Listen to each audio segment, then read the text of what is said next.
Se non avete visto il precedente video cliccate qui. Se non riuscite a cliccare vuol dire che non state guardando questo video da YouTube, quindi andateci, cercate dal siciliano all'inglese 1. Che il siciliano vada fiero del proprio dialetto è un dato di fatto. Ed è per questo che non appena ha modo di interfacciarsi con la lingua inglese si cimenta in traduzioni improbabili. E non importa che sia una cima o una capra, come me. Guarda, secondo me dovresti parlarci con Marco e chiarire. Non se ne parla proprio, guarda. Ma sei proprio una pudened. Cosa? Sì, una tessiligno. Rosalea.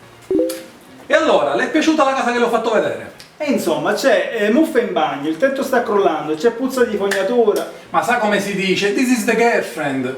Prego? Chi si azzita? Chi c'è? Perciò le presente Paloma. Mai chi la tua collega leccaculo? Sì, va dicendo in giro che sono un ruffiano. Ma beautiful truth. Cosa? Ma bella la verità. Ho voglia di te. E allora?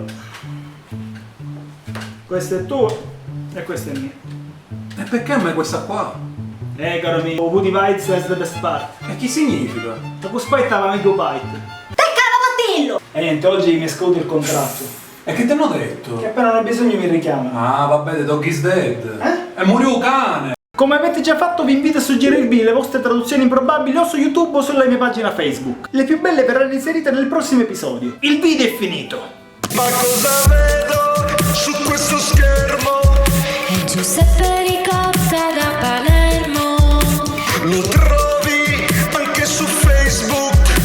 Lo trovi anche su Twitter. E questo qua, che cazzo di video fa? Guarda, secondo me dovresti parlarci con Marco e chiarire. No, non se ne parla proprio.